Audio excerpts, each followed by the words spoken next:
Olá, meu nome é Paulo Ramalho e se você, assim como eu, é um amante dos livros, esse espaço foi feito pra gente. Você já parou para pensar por que a literatura brasileira é tão subestimada? Ou porque muita gente ainda torce o nariz para livros clássicos e contemporâneos nacionais? Será mesmo que Machado de Assis é só um cara chato dos livros? Ou será que a gente não aprendeu a ler direito durante a escola? Hoje eu vou desmistificar a literatura brasileira para você e te mostrar o que ninguém te conta sobre ela. Mas antes, me responde uma pergunta. Bora de início mesmo. Qual livro brasileiro você mais gosta e qual você teve uma memória muito ruim dele nos tempos da escola? Já deixa aqui nos comentários e vamos pro vídeo. Antes de tudo, vamos combinar uma coisa. A literatura brasileira não é só aquela coisa densa e difícil que a gente é obrigado a ler na época da escola. Ela é rica, diversa, cheia de histórias que falam sobre quem somos, de onde viemos e, o mais importante, para onde vamos caminhar enquanto sociedade. Mas, infelizmente, a gente acaba criando uma barreira com os livros nacionais, por causa da forma, sabe? Como eles são apresentados na época da escola. Quem não tem uma memória ruim? E é sobre isso que eu quero falar e mudar hoje. Nesse vídeo você vai descobrir, primeiro, porque a literatura brasileira é muito mais do que dor e sofrimento. Segundo, como Machado de Assis pode ser surpreendentemente engraçado e atual. Terceiro, quais autores contemporâneos estão revolucionando a literatura nos dias de hoje. E quarto, claro, um conjunto de dicas para você se reconectar novamente com os livros nacionais. Se você quer entender por que a literatura brasileira é tão incrível e como ela pode mudar a nossa visão sobre o mundo, fica comigo até o final do vídeo e vamos pro que interessa. Olha só, aqui vão algumas verdades sobre a literatura brasileira que às vezes são um pouco incômodas. Não, ela não é só sobre livro de sofrimento e dor. Eu sei que a gente gosta de uma mocinha sofredora, de uma história de sofrimento, mas nem todos os livros falam sobre isso. Sim, muitos livros nacionais falam sobre desigualdades, injustiças, desafios, mas eles também falam sobre amor, superação, esperança. Por exemplo, Capitães de Areia, de Jorge Amado, mostra a luta de meninos de rua, mas também fala sobre amizade, sobre solidariedade e a busca de um futuro melhor. É uma história dura, mas cheia de humanidade. E que tal O Cortiço, de Aloysio de Azevedo?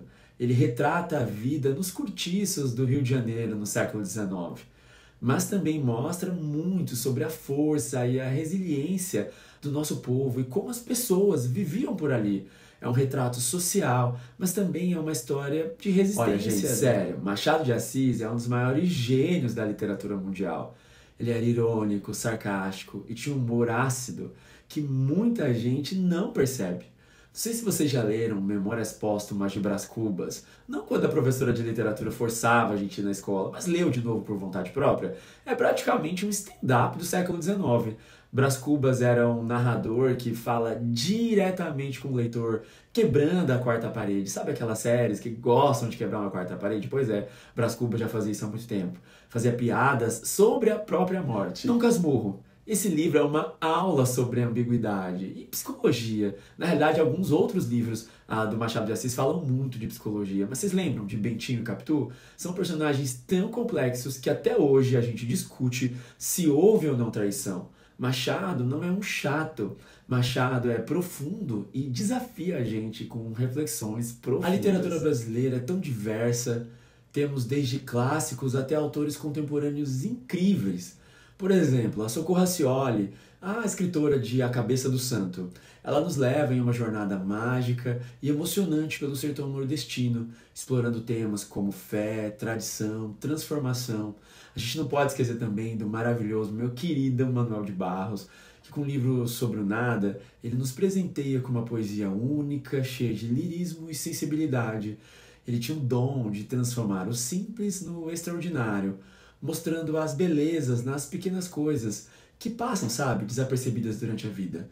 A literatura brasileira é plural, é isso que torna ela rica e uma das maiores literaturas do mundo. Eu acho que cabe destacar também que a literatura brasileira tem a função de refletir sobre o nosso país. Nossos livros são um espelho da nossa história, da nossa cultura e principalmente da nossa sociedade. Eles mostram tradições, as belezas e as dores de ser brasileiro. Por exemplo, a Conceição Evaristo, maravilhosa, com seu Olhos d'Água. Ele fala sobre raça, sobre gênero, sobre identidade, de uma forma poética e poderosa. Ou mesmo o Giovanni Martins, que em O Sol na Cabeça retrata a periferia com uma sensibilidade única, mostrando a vida real, sabe? De quem vive à margem da sociedade. A gente não pode esquecer da Clarice Lispector, que traz uma reflexão profunda em A Hora da Estrela. Ela leva a gente por uma jornada onde a gente vai entender um pouco mais sobre a nossa existência e a nossa identidade. Eu acho que essa dualidade da literatura brasileira é uma das suas maiores riquezas. Ó, em Vidas Secas de Graciliano Ramos, por exemplo, ele vai retratar assim a miséria, a seca no Nordeste, mas também ele está falando de quê? Ele está falando de dignidade, ele está falando de força de uma família que luta para sobreviver. Esses livros não são só histórias, eles são documentos da nossa realidade. Tanto Macabeia quanto a família, a de Vidas Secas, a Cachorra-Baleia, eles contam muito sobre a nossa história, sobre a nossa estrutura enquanto sociedade. Se você quer se reconectar com a literatura brasileira, eu vou deixar aqui um conjunto de dicas. A primeira delas é: comece pelos contemporâneos. Se os clássicos ainda te assustam, comece com autores recentes, como a Clarice Lispector. Eu acho que a Clarice Lispector tem uma linguagem mais próxima dos momentos atuais. A Clarice, por exemplo, ela tem uma prosa introspectiva, poética, ela fala muito sobre temas que vão ressoar com você, porque ela fala de amor, ela fala de solidão, ela fala de identidade. Em A Hora da Estrela, por exemplo, a Macabeia, ela vai tratar sobre questões ligadas à nossa existência. Ela vai falar sobre a nossa vida. A forma com que você olha a construção da Clarice faz com que você olhe para si mesmo, esse abandono que essa mulher teve frente à sociedade. Eu acho que uma outra dica é pesquisar sobre o momento atual no qual um livro foi escrito. Por exemplo, você vai tentar entender quais eram as nuances da obra, quais eram as nuances daquele autor naquele momento histórico. O Machado de Assis tem um livrinho curto, mas muito profundo, que é O Alienista, que é uma crítica clara à ciência e ao poder, mas também é uma sátira sobre aquela sociedade da época. Em Macunaíma, por exemplo, do Mário de Andrade, a gente tem uma obra que mistura mitos indígenas, folclore e crítica social. Mas ela só vai fazer sentido se a gente entender o contexto do quê? Do modernismo e da busca por uma identidade nacional na literatura. Acho que outro ponto interessante também é você participar de clubes de leitura. Trocar ideias sobre os livros com outras pessoas pode te ajudar a enxergar determinadas questões que sozinho você não consegue perceber através dos seus filtros. Além disso, é uma ótima maneira de conhecer outras obras e autores, você participar de clubes com uma curadoria bacana. Hoje você tem clubes online, você tem clubes presenciais, e eles podem ser uma janela para que você descubra uma literatura diferente daquela que você está acostumado na sua estante. Eu acho que uma outra questão é você dar uma segunda chance também para livros que na época da escola te fizeram mal, sabe? Você tem lembranças ruins. Às vezes naquela época você não estava preparado, não estava formado enquanto cidadão.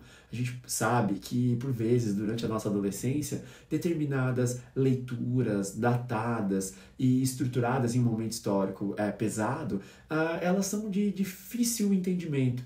Então é interessante quando você pode acessar elas em outro momento da vida.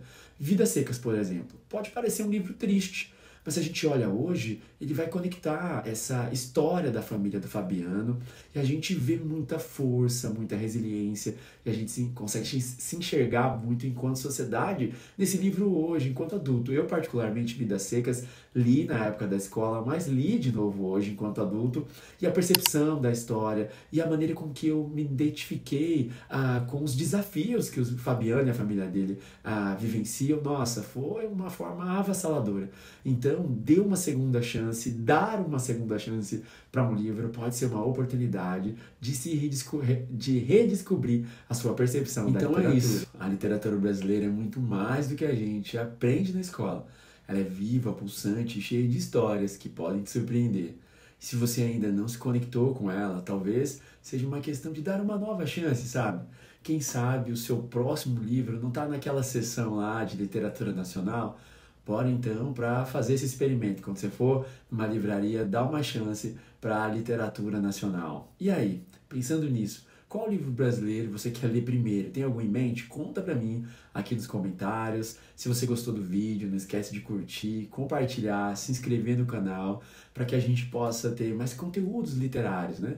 Eu queria pedir uma coisa para vocês. Se você acha que tem um tema legal sobre livros, literatura, quer deixar esse tema para mim, vou deixar marcado aqui as minhas redes sociais, Instagram, TikTok, ou até mesmo aqui nos comentários. Conta pra mim o tema que você quer ver por aqui. E o mais importante, nos vemos no próximo vídeo.